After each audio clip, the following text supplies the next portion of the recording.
ne lui a pas plu. Je reçois je ne sais combien de notifications. Je vois que je suis en tendance Twitter. Le hashtag c'était anti-H. Mon cœur il battait à 2000. Je me disais mais là qu'est-ce qui est en train de se passer? Hello tout le monde, j'espère que vous allez bien. Alors aujourd'hui on se retrouve pour une story time.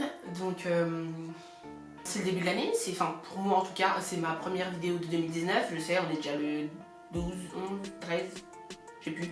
Bref, donc je me suis dit pourquoi faire les choses à moitié. Je vais rentrer dans l'année avec une story time et une big story time. De toute façon, je vais vous dire très clairement, cette story time, elle est pire que ma première story time. C'est-à-dire ma story time tabassée dans les toilettes du McDo, ma première vidéo sur YouTube de toute façon. Petite aparté très importante, toutes les personnes de la vidéo, donc y compris moi, si vous avez envie de les juger, de me juger dans les commentaires, rappelez-vous toujours que on était jeunes. C'était il y a 7 ans je pense, franchement facile 7 ans, donc bref ça fait super longtemps, donc tranquille, d'accord? Voilà, même si ça va être très apprendre avec des pincettes tout ce qui va se passer. Ce fut une très belle leçon pour moi, ça m'a bien fait grandir. C'est fort honteux, c'est honteux, je préfère vous dire tout de suite.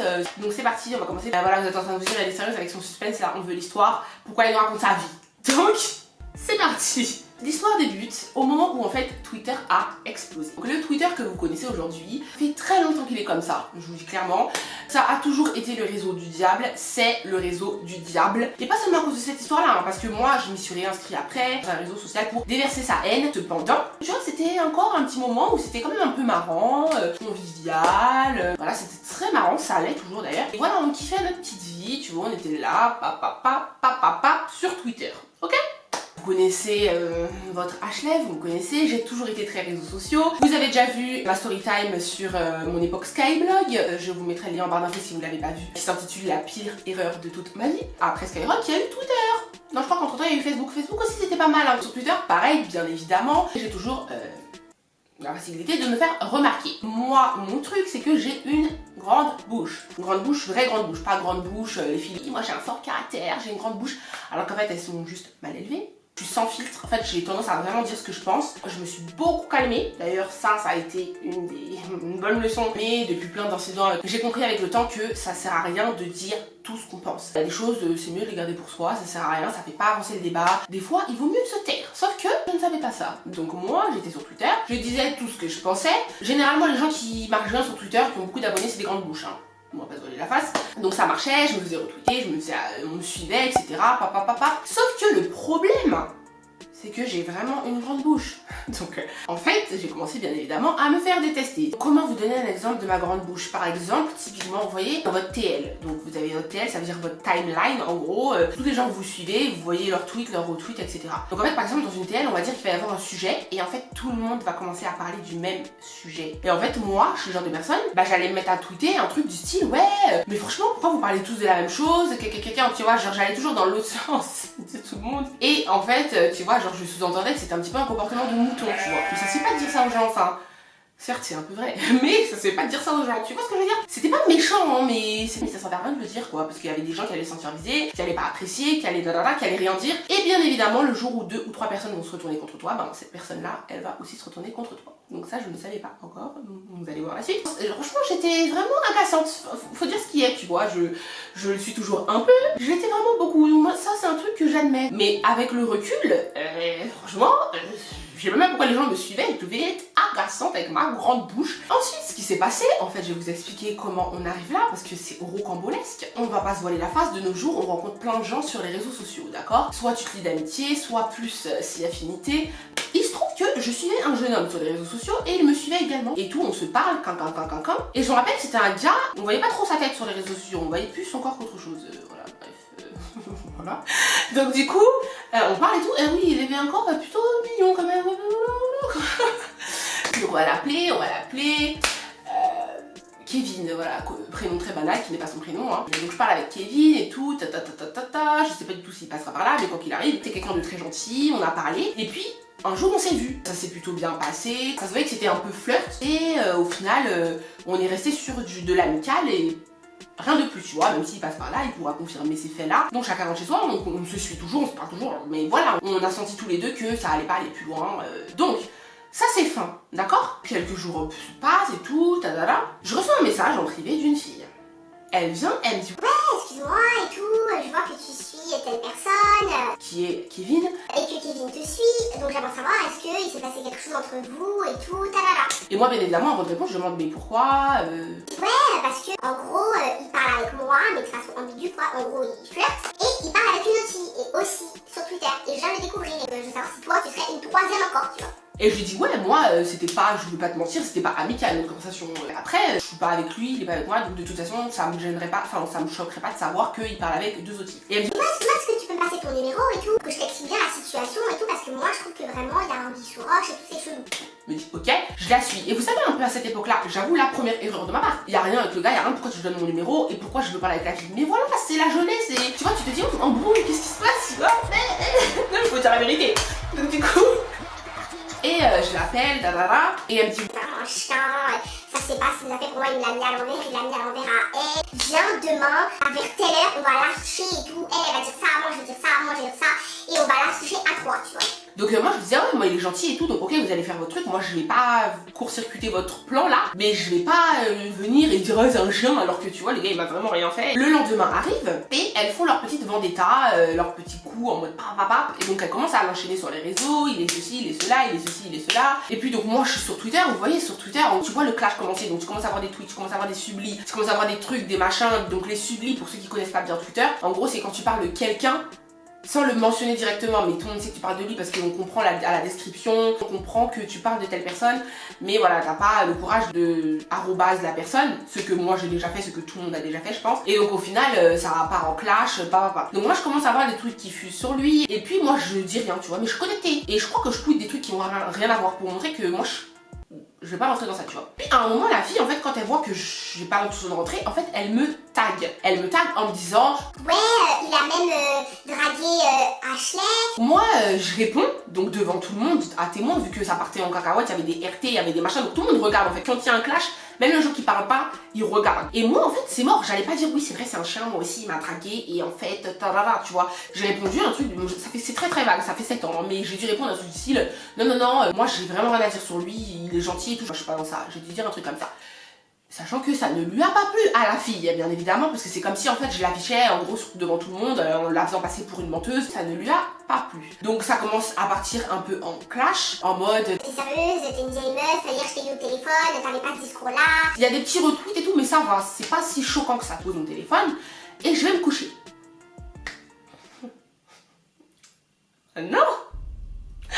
Le lendemain, je me réveille, bien évidemment, période très accro réseaux sociaux. Première chose que je fais, j'ouvre mon téléphone, je vais sur Twitter et je suis mentionnée de partout. Je reçois je ne sais combien de notifications. J'essaie de suivre, je comprends pas. Tu vois, je vois des trucs de partout, je comprends rien. On m'a tagué là, on m'a tagué là. J'arrive pas à comprendre ce qui se passe et tout. Et puis, je vois que je suis en tendance Twitter. Donc, j'étais pas première, pas abusée non plus. Mais j'étais en tendance Twitter et c'était le hashtag, c'était anti-H. Voilà. Pour vous dire à quel point c'était la guerre, des arrobas, des sublis, enfin des tweets retweetés en mode, en gros je vais vous dire ce qui se disait. Madame je sais tout, elle se prend pour je sais pas qui, elle se prend pas pour de la, je sais même pas pourquoi je la suis encore. En gros, c'est parti dans la nuit en fait. Et cette fille là en fait qui a lancé le truc auprès d'un tel, au bout d'un moment voilà c'est l'effet de groupe des réseaux. De toute façon vous connaissez, je pense que c'est toujours le cas. Quand il y a quelqu'un qui est la cible c'est fini. Et là c'était moi. J'étais la cible, c'était mort. Tout le monde a commencé à m'enchaîner. Et en gros, faut pas mentir, il y a plein de trucs qui étaient vrais. Faut pas mentir, il y a plein de trucs qui étaient vrais. À l'ancienne, on est tous jeunes, d'accord? Donc on n'a pas encore le même niveau de confiance en nous. Je ne vous apprends rien. Les filles qui ont confiance en elles, entre guillemets, on dit toujours qu'elles se prennent pour je sais pas qui, qu'elles se prennent pour Beyoncé, qu'elles se prennent pas pour de la... Alors qu'en soi, j'étais pas méchante, je crassais sous personne, je critiquais personne. Et ouais, moi je suis au-dessus de toi, j'ai jamais été comme ça, je serai jamais comme ça. Donc c'était forcément juste ça. Alors qu'aujourd'hui, on est des adultes, entre femmes surtout. Je pense que de nos jours, moi quand je vais voir une fille comme ça, je vais dire ah ouais, elle a grave confiance en elle, tu vois, ou les gens ils vont dire ah ouais, elle est grave fière d'elle, ça se voit qu'elle est bien dans sa peau, ça se voit qu'elle a confiance en elle. Ils vont pas dire elle se prend pour bien, tu sais. Donc c'était vraiment des expressions de gamines, c'était des gamines, tu vois. Tu vois, moi avec le temps, je me suis aussi calmée, je me suis aussi canalisée. J'ai compris que faut être diplomate en fait. Dans la vie, faut être diplomate, faut savoir ce que tu dis, faut savoir ce que tu fais en fonction des gens qui y a autour de toi. Donc à cette époque-là, j'avais pas encore cette diplomatie-là. Donc ça m'étonne absolument pas qu'on m'ait catalogué comme ça. Donc c'était en gros ce qui se disait. Ça m'a clashé dans tous les sens. Il y avait des sublis, donc des gens. Vous avez pas d'amis sur internet. Là où il faut vraiment l'appliquer, c'est sur Twitter. Les gens qui vous suivent, que vous suivez, ce ne sont pas vos amis. Le jour où il y en a 2-3 qui vont se retourner contre vous, hop, ils vont sauter dans le wagon et ils vont se mettre à vous taper dessus. C'est un effet de groupe. Jusqu'à aujourd'hui, je suis sûre qu'ils vont se dire mais pourquoi, enfin au final ça servait à quoi de faire ça, tu vois. Mais ils vont participer à cet acharnement et c'est horrible quoi au final. Parce que ben certes, ok, si tu veux, je suis madame, je sais tout. Si tu veux, machin, mais pourquoi tu t'arrêtes pas de me suivre tout simplement, tu vois. C'est aussi simple que ça. Donc du coup, moi j'étais dans un choc. Je suis pas une vieille meuf donc je vais jamais être en mode oh mon dieu je suis traumatisée. Mais c'est sûr que en vrai j'étais, mais mon cœur il battait à 2000. Je me disais mais là qu'est-ce qui est en train de se passer? Alors c'est du virtuel tu vois, mais c'est normal, c'est quand même ma personne qu'on attaque. Donc c'est normal, donc j'étais vraiment en mode what the fuck. Premier réflexe que je fais, j'appelle ma pote. Ma meilleure pote, je ne vais pas citer son prénom parce que vous allez comprendre pourquoi. C'est honteux, mais on était jeunes tu vois, mais... Voilà, elle a sa vie, à l'heure actuelle nous sommes des adultes, je décide de m'exposer sur les réseaux mais pas elle. Elle a jamais été très réseaux sociaux et elle ne l'est toujours pas, donc je vais absolument pas dire son prénom, mais voilà, je sais qu'elle va regarder cette vidéo. Bref, donc on va l'appeler Nana, on va l'appeler Nana. De toute façon, si vous me suivez vraiment, j'ai qu'une bête de pote voilà, je la connais depuis que j'ai 3 ans et ce sera ma pote jusqu'à ma mort. Donc vous avez déjà qui c'est, normalement. Donc j'appelle Nana et je lui dis...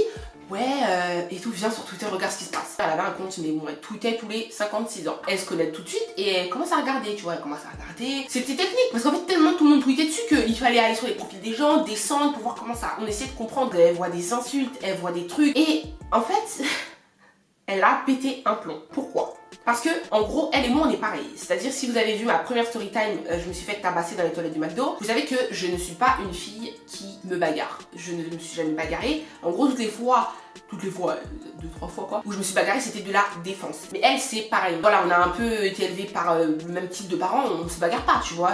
C'est que ça, mais on a été toutes les deux cibles de vraiment beaucoup d'attaques depuis qu'on est super jeunes. Je pense que vous savez très bien quel genre de fille est toujours cible d'attaques dans les collèges et dans les lycées. Et c'était nous. Et encore plus elle que moi d'ailleurs. Elle se défendait comme elle pouvait, mais au bout d'un moment, c'était fatigant et pesant, tu vois. En fait, là, elle a pété un plomb. En fait, c'était comme la goutte d'eau. Elle a dit j'en ai marre en fait, c'est bon. Tout cet acharnement, elle a compris qui était l'auteur, qui a lancé la bombe en fait. Et après tout le monde a suivi. Et c'était cette fille-là qui m'avait eu au téléphone. C'est celle de Kevin, vous vous rappelez. Elle a pris un tweet sur lequel elle devait m'insulter. Elle a fait répondre et elle a dit maintenant moi je suis la pote d'Ashley, y'a quoi? Y'a quoi avec elle, y'a quoi? Elle est pas là, y'a quoi? Et moi à ce moment-là j'étais au téléphone avec elle et je lui dis mais arrête, t'es sérieuse et tout, arrête, ça va faire des histoires et tout, nanana. Et elle me disait mais en fait Ashley, j'en ai marre, c'est bon, j'en ai marre, toute notre vie, les gens ils nous attaquent et tout parce qu'une fille qui est pas une fille en bruit ça se voit. Donc en fait c'est pour ça que les gens ils prennent la confiance et au bout d'un moment il y en a marre en fait, il y en a marre. Donc cette fille là en fait elle va prendre pour tout le monde parce que là je pète un plomb. Elle a un peu plus le sang chaud que moi et elle a pété un plomb. Maintenant la fille, par contre elle c'était vraiment des filles, je pense qu'elles avaient l'habitude de se battre parce que je sais pas, moi on me dit y'a quoi, je dis rien tu vois, enfin flemme, genre grosse flemme de maths et de me trouver dans une embrouille, mais elles auraient répondu mais toi t'es qui, tu veux quoi en fait, on nous parle à ta pote, tu veux quoi, pourquoi tu te ramènes dans l'histoire, parce que là je vais prendre leur accent, là je vais me mettre dans le, tu vois, dans la peau du caractère. Elle dit hé, moi je suis rentrée dans l'histoire, maintenant y'a quoi, Ashley elle va pas parler. Ashley va pas parler, c'est fini. Maintenant ça va être entre toi et moi, c'est ma bête de pote. Et là vous êtes en train de vous acharner sur elle et c'est moi qui vais régler le problème. Maintenant vous avez quoi, vous voulez quoi avec ma pote, y'a quoi? La fille elle répond à Nana, déjà c'est pas tes histoires et en plus tu parles mal. Nana elle a dit, mais je parle mal, tu vas faire quoi? Tu vas faire quoi? Je parle mal, tu vas faire quoi? Et là je me suis dit, ok, là c'est le début de la guerre. De la guerre. Donc là la fille elle a répondu, elle a dit ah d'accord donc toi en fait tu vas faire la folle avec moi. Les gens ils commencent à RT, favori, RT. Tout le monde commence à boire, ça commence à chauffer, ça commence à partir vraiment en clash de la mort qui tue, que tout le monde retweet et voilà là c'est bon, c'est le clash de, tu vois, c'est le clash de la journée, tout le monde regarde et c'est chaud. Et là j'avoue Nana elle fait un truc, c'était pas bien, mais c'était la vie. Parce qu'elle m'a dit moi j'en ai marre, donc là elle veut faire la folle, on va faire la folle. Et là Nana elle a dit mais en fait moi je te ta mère en fait. Et tu vas faire quoi? Là je me suis dit ok c'est fini, c'est la fin. Je rappelle, je le redis ce que j'ai dit au début de la vidéo, on est jeunes, voilà, on est des adultes aujourd'hui, calmez-vous, ne jugez pas. C'est le pétage de plomb de on n'en peut plus. Nana elle a dit tous les jours on nous attaque, là c'est toi, c'est comme si c'était moi, mais c'est moi là, je vais à la guerre maintenant, je vais à la guerre pour toi et on va à la guerre. Là, la fille qui était en face, celle qui avait lancé tout cet acharnement contre moi, elle dit ah bon? d'accord, maintenant, va en DM, tu vas me donner ton numéro, on va régler ça parce que moi je suis pas sur Twitter. Et là, Nana, parce que Nana, elle était, Nana, elle était dedans. Nana, je sais pas comment elle s'est réveillée ce jour-là. Là, en fait, elle a vu tous les tweets sur moi et en fait, c'était trop. Et c'est vrai que c'était trop, c'est vrai que c'était choquant. Je vous ai parlé des détails, mais elle a dit ok, et je vais donner mon numéro tout de suite. Elle a donné son numéro, elles se sont appelées et moi, elle m'a mis en conférence. Et c'était n'importe quoi, non parce que... Je sais pas si vous avez déjà eu des appels comme ça d'embrouille, mais en fait on ne s'entend même pas, tout le monde crie. Donc tout le monde crie. Et en fait la fille, elle disait, maintenant on va se donner rendez-vous sur Paris, toi t'es où, moi je suis où, y a pas de souci, on se donne rendez-vous demain à telle heure sur Paris, on va régler ça.